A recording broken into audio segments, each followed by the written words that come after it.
She texted, "I maxed out your credit card on a girl's trip to Miami. You make enough." I responded, "Glad you had fun." Then I reported the card as stolen and filed a police report with her texts as evidence. When 2 detectives showed up at her workplace, Original Post 5 Mail got the text at 11:15 a.m. on a Monday while I was in a budget meeting at work.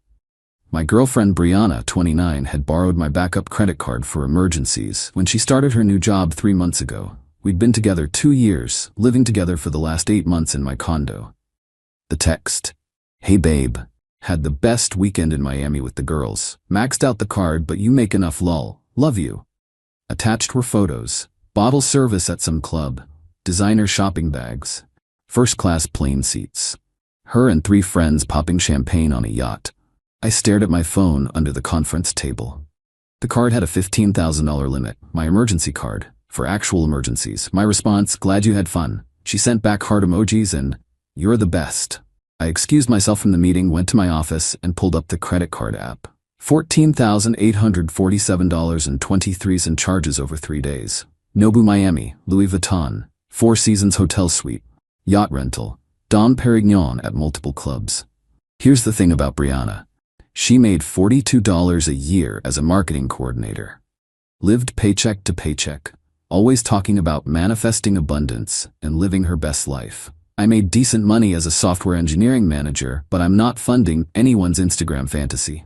I scrolled back through our texts, found it. 3 months ago when I gave her the card. Me, "This is only for emergencies, real emergencies." Her, "Of course, baby. I would never abuse this, just for peace of mind." I took screenshots of everything. The original agreement, today's confession, the charges. Then I called the credit card company. "I need to report fraudulent charges on my card." "Sir, do you have the card in your possession?" "No. It was stolen." "We'll freeze the card immediately and send you a fraud packet. Will you be filing a police report?" "Absolutely." 20 minutes later, I was at the police station with printed screenshots. The desk sergeant looked at the evidence. She admitted to using the card without authorization. She had authorization for emergencies only. This was clearly not an emergency, and she knew the limit and deliberately maxed it out. According to her own message, yes. He shook his head. "We see this more than you'd think. The detective will want to speak with her." I filled out the report. Fraud over $10,000 is a felony in my state. Went back to work. Turned off my phone. Had 3 more meetings. Acted completely normal. Got home around 6 p.m. Brianna was on the couch, wearing new designer sunglasses, scrolling through her phone. "Hey babe, you're late. I ordered Thai food with my card since yours isn't working for some reason." "Must be a glitch," I said. She chattered about Miami while we ate, the incredible networking opportunities, and how investing in experiences was so important. I nodded along. That night, she tried to get intimate. I claimed I was tired from work, slept on my side of the bed, mentally calculating how to protect my assets. Tuesday morning, left for work early. She was still asleep, probably exhausted from her investment in experiences. Update 1, 3 days later. The detectives moved faster than I expected. Thursday, 2 p.m., my phone exploded. 63 missed calls from Brianna. Texts ranging from, "What the hell? The police are here at my work. Are you serious right now? This has to be a mistake. Call me back now. I'm being arrested. This is insane over a little shopping." Then nothing for 2 hours. Then a call from an unknown number. "Is this Mr. Me?" "Yes. This is Monica, Brianna's friend. She's been arrested for credit card fraud. She said you need to drop the charges immediately." I didn't press charges. I reported fraud. The state pressed charges. "Over a credit card you gave her? Are you insane?" "I gave her a card for emergencies. She spent $15,000 on bottle service and designer bags. She's your girlfriend. Was. Past tense." "You're seriously gonna ruin her life over money? You make 6 figures. And she makes $42,000 but spent $15,000 in a weekend. That's called theft." Monica went on a rant about how I was controlling, abusive, petty, and would die alone. I hung up. The calls started flooding in. Her mom, Deborah, her sister Alexis, friends I'd never even met, all with the same script. How could I do this? "It's just money. I'm ruining her life. I need to fix this." My response to everyone: she stole $15,000 and admitted it in writing. This is a legal matter now. Got home to find Brianna's stuff still there but her car gone. She'd been released on her own recognizance but hadn't come home. That evening, Alexis showed up at my door with 2 guy friends, big dudes, trying to look intimidating. "We need to talk," she said. "No, we don't. You're trespassing. Leave now or I call the police." One of the guys stepped forward. "Just hear her out, man." I held up my phone, already recording. "I have cameras all over this building. You're on them right now. Leave, now." They exchanged looks and left, but not before Alexis said, "You have no idea who you're messing with." I deadbolted the door and called my lawyer buddy Tom. "I need a restraining order and an eviction notice drafted." "What's the lease situation?" "She's not on it. Month-to-month tenant at best. I'll have both ready tomorrow." That night I installed an extra door camera and changed my door code, moved her stuff into boxes in the living room, found a notebook while packing. She'd written manifestation goals on the cover. Inside, vacation to Miami, check. Get Brandon to pay off my student loans. My name is Brandon. Move into a luxury apartment. Convince B to propose by end of year. I photographed every page. Update 2, 1 week later. Brianna tried the emotional manipulation route hard. She showed up Sunday morning looking deliberately disheveled. No makeup, messy hair, sweatpants, crying before I even opened the door. "Please, Brandon, please, I'm sorry, I got carried away. I'll pay it all back." "How? You make $42 a year and have $30 in student loans. I'll get a second job. I'll sell my stuff. Please don't let them prosecute me. I could go to prison over a mistake." Stealing $15,000 isn't a mistake, it's a crime. "I didn't steal it. You gave me the card. For emergencies." "You knew that. You admitted knowing that in your text." She switched tactics. "I've been so depressed. The pressure from social media. Everyone's living these amazing lives and I just wanted to feel special for once. I think I need therapy, not jail." "You can get therapy. Jail has counselors. How can you be so cold? We lived together. We talked about marriage." "You talked about marriage. Specifically, about me proposing by year's end according to your manifestation journal." Her face went white. "You went through my stuff? While packing it. It's in boxes by the door. You have 72 hours to get it per the eviction notice." She lost it. Full screaming meltdown on my doorstep. "You're a monster, a petty, vindictive monster. I hope you die alone. No woman will ever love you." The neighbors came out. I stayed calm, recording everything on my phone. "Brianna, you need to leave. The restraining order paperwork is filed. If you don't leave, I'll call the police." "Call them. Tell them how you're ruining my life over nothing." Mrs. Patterson from next door piped up. "Honey, you just admitted to stealing his credit card on his doorstep camera. You should probably stop talking." Brianna spun around. "Mind your own business, you old bat." "Old bat who used to be a prosecutor," Mrs. Patterson said cheerfully. $15,000 in credit card fraud? That's prison time, sweetheart." Brianna ran to her car and peeled out. Monday brought the escalation. Her mom, Deborah, called my office, got through to my boss by claiming to be a client. "Your employee Brandon is destroying my daughter's life. He's vindictive and abusive." My boss called me in. I showed him the police report and texts. "Jesus, 15 grand in Miami? Is she insane?" "Apparently." "Take the day if you need to deal with this." "I'm good. Work keeps my mind off it." But Deborah wasn't done. She posted on the company's Facebook page, Google reviews everywhere. "Brandon last name is an abuser who preys on young women." HR had to get involved. I provided all documentation. They sent Deborah a cease and desist. Tuesday, Brianna's lawyer contacted me. Not a criminal lawyer, some personal injury ambulance chaser she found. "My client is willing to settle this matter civilly. She'll agree to pay back $5,000 over 2 years if you drop the criminal charges." I can't drop charges I didn't file. The state filed them based on her written confession. "You reported it because she stole $15,000. She's facing 5 to 10 years in prison." Should have thought about that before the yacht rental. "You're being unreasonable. She's young. She made a mistake. She's 29, not 19. And it wasn't a mistake. It was deliberate theft." He tried several more angles. I hung up. Wednesday, the real entertainment started. Brianna went on social media with her version of events. "My controlling ex-boyfriend is trying to destroy my life. I used a credit card he gave me and now he's having me arrested.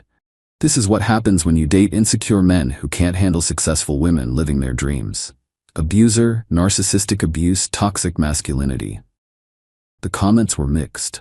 Her friends rallied around her, but then someone asked, "How much did you charge?" She didn't answer. Someone else found the public arrest record. $15,000? Girl. The tide turned fast. People started calling her out. She deleted the post, but screenshots were already circulating. Update 3, 2 weeks later. The preliminary hearing was yesterday. Brianna showed up in a suit that was obviously new, probably borrowed from Alexis, trying to look professional and remorseful. The prosecutor laid out the case. Defendant was given a credit card for emergencies only. Text evidence shows she understood this limitation. Defendant spent $14,847.23 on luxury goods and services. Defendant admitted via text to maxing out the card. Defendant showed no remorse, saying victim makes enough. Brianna's public defender tried arguing she had implied permission to use the card. The judge looked at the texts. "Miss Rodriguez, did you write maxed out the card but you make enough lol?"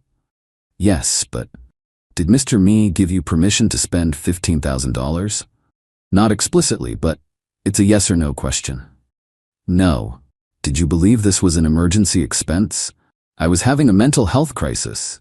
"A mental health crisis that required bottle service and Louis Vuitton?" Her lawyer whispered frantically in her ear. The judge continued, "I'm moving this forward to trial." Bail continued on personal recognizance. "Miss Rodriguez, you might want to consider a plea deal."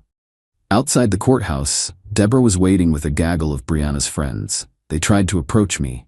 My lawyer, hired him officially now, stepped between us. No contact. There's a restraining order." Deborah shouted over him, "You're destroying her future. She'll lose her job. She'll have a record over money you can afford to lose." My lawyer responded calmly, "Ma'am, your daughter stole $15,000. The victim's income is irrelevant to the crime." One of Brianna's friends, Jessica, yelled, "She was just trying to live a little. He's acting like she murdered someone." My lawyer, "Felony theft is a serious crime. Perhaps your friend should have considered that before committing it." We walked away to a chorus of profanity. That afternoon, I got a call from Tom, lawyer buddy, not my official lawyer. "Heads up, Brianna's been fired." "What? How do you know?" "My paralegal's sister works at her company. Apparently they found out about the arrest when she didn't show up Monday. Then they found she'd been expense reporting personal lunches as client meetings. She was stealing from her job too?" "Small amounts, but yeah, they're not pressing charges, just terminating with cause. No unemployment." Jesus.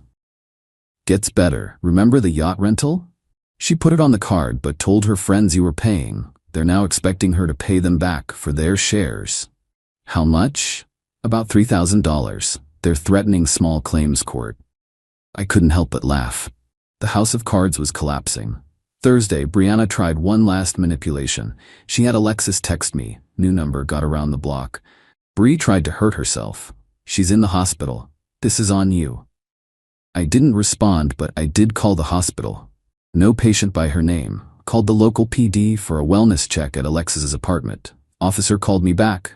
"She's fine. Watching Netflix." Seemed confused about why we were there. I forwarded that information to my lawyer to add to the harassment documentation. Update 4, 1 month later. The plea deal negotiations were something. Brianna's public defender reached out to the prosecutor. She was willing to plead to a misdemeanor with community service. Prosecutor laughed. Counteroffer: plead guilty to felony theft, 2 years probation, full restitution, 200 hours community service. She refused. Wanted to go to trial. Her lawyer tried to talk sense into her. Meanwhile, the civil lawsuit from the credit card company hit. They wanted their $14,847.23 back, plus interest, plus legal fees. She was served at Alexis's apartment. Alexis called me from yet another new number. "You need to stop this. Bree can't handle it. She's talking about leaving the country." That would violate her bail conditions. "She's desperate. Just tell them you gave her permission." That would be perjury. "You're such a piece of shit. You have the money. Had. Past tense. Spent it on a lawyer to deal with your family's harassment." She hung up.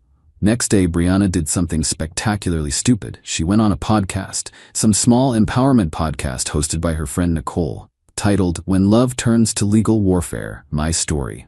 She told her version for 45 minutes, how I was controlling, how I financially abused her by making her feel bad about not earning as much, how the Miami trip was her reclaiming her power, how I was weaponizing the legal system. Then Nicole asked, "But did you have permission to use the card for the trip?" Brianna paused. "He gave me the card. That's permission. For anything." "Well," he said, "emergencies, but self-care is an emergency. Mental health is health." "So you didn't have explicit permission for the Miami trip?" "Nicole, whose side are you on? I'm just trying to understand. I'm done with this interview." She stormed off. The podcast went viral in our local area. The prosecutor added it to evidence. Her public defender dropped her, said she was actively harming her own defense. She had to get another one. The Instagram influencer lifestyle she was trying to portray crumbled fast. The friends from Miami distanced themselves. The yacht rental company was pursuing her for additional damages. Apparently, there was champagne damage to the deck. Even her manifestation coach, yes, she paid someone for that, dropped her as a client. But the best part? Remember those designer items she bought? She tried to return them. Stores wouldn't take them back because she'd worn them and posted photos. She tried selling them online. Listed a $3,000 Louis Vuitton bag for $2,800. Someone commented, "Isn't this the bag you stole with your ex's credit card?" The listing got reported and removed. Update 5. 6 weeks later, trial got scheduled for next month, but Brianna finally cracked. Her new lawyer, a tired-looking public defender named Mr. Fredericks, called mine. She wants to take the plea, any plea. She can't do this anymore. The final deal, guilty plea to felony theft, 3 years probation, $14,847.23 restitution to the credit card company, 300 hours community service, felony reduced to misdemeanor after successful completion of probation. She had to allocute, admit in detail what she did in court. Standing there in front of the judge, her family, and a half-full courtroom, she had to say, "I used a credit card that wasn't mine to make unauthorized purchases totaling $14,847.23. I knew I didn't have permission for these purchases. I did it anyway." The judge asked, "Do you understand you're pleading guilty to a felony?" "Yes." "Do you understand this will be on your record?" "Yes." "Do you understand you'll have to pay full restitution?" Her voice cracked. "Yes." The gavel came down. Convicted felon. Outside the courthouse, Deborah tried one more time. "I hope you're happy. You destroyed her life." "No, ma'am. She destroyed her own life. I just refused to let her destroy mine too." Brianna wouldn't even look at me. She was already on her phone, probably trying to figure out how to spin this for social media. The aftermath was swift. She couldn't get a job anywhere that ran background checks.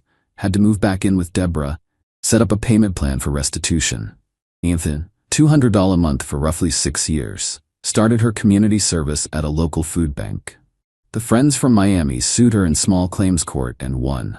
Another $3K she owed. The yacht rental company got a judgment against her for $5 in damages. Her Instagram went from 10K followers to 2K. Then she made it private, then deleted it entirely.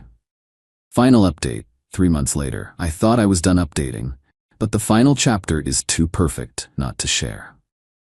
Last week, I got a notification that someone tried to use my information to open a new credit card. Yeah, she tried it again. This time she apparently had gotten hold of an old pay stub from when we lived together and tried to use my SSN and income info to apply for a card in my name. The application was flagged because I'd frozen my credit after the initial incident. The credit card company called me to verify. I went straight to the police. Again, this violated her probation. Big time. Yesterday was her probation violation hearing. She tried to claim it was a misunderstanding, that she thought she was applying for her own card and accidentally used my information. The judge pulled up the application. She'd put her name as an authorized user on an account in my name. "Miss Rodriguez, you're asking this court to believe that you accidentally memorized your ex-boyfriend's social security number and accidentally entered his annual income instead of yours?" I was confused. Confused? You listed his employer, his exact salary, his birth date. Her lawyer just shook his head. The judge revoked her probation, sentenced her to 18 months in minimum security prison. She'll serve probably 8 to 12 with good behavior. Deborah screamed. Alexis cried. Brianna fainted. Actually fainted. As court officers helped her up to take her into custody, she looked at me with pure hatred. You destroyed my life over money. The judge interjected. No, Miss Rodriguez, you destroyed your life over money. Money that wasn't yours. She was led away in handcuffs. Deborah followed me to the parking lot, keeping her legal distance but screaming. She made one mistake. 2 mistakes, I corrected. She tried to steal from me twice. 15,000 is nothing to you. It's not about the amount, it's about the principle. You have no principles, you're vindictive. I'm vindictive. Your daughter stole from me, got caught, faced consequences, and then tried to steal from me again. But I'm the bad guy? She had no response to that. Just stood there, crying and shaking. I got in my car and drove away. Felt nothing but relief. Tom called me later that evening. You know Alexis posted about you again? Don't care. She's calling you a class traitor for sending Brianna to prison. Class traitor? Her family has more money than mine. They just refuse to pay for Brianna's BS. Yeah, apparently Deborah has a healthy retirement fund, but wouldn't cover the restitution because Brianna needs to learn. Learn in prison, I guess. The truth is, I could have absorbed the 15K loss. It would have hurt, but I could have managed. But that was never the point. The point was that she felt entitled to steal from me because I made enough. She believed my success meant she could treat me like an ATM. And when caught, instead of showing remorse, she tried to manipulate, threaten, and harass me into compliance. Then she tried to steal from me again.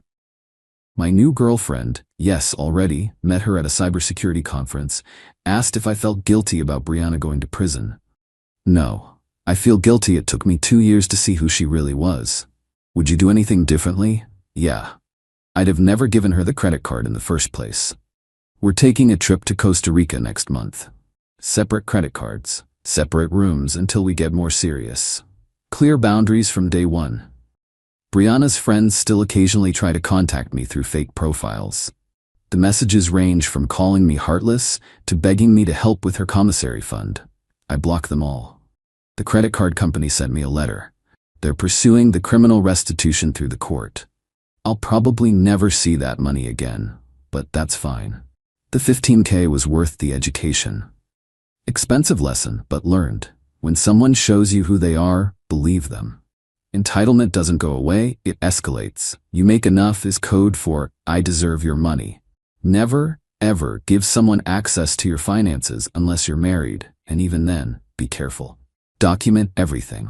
To those saying I went too far, she stole $15,000, admitted it, showed no remorse, and then tried to steal more while on probation.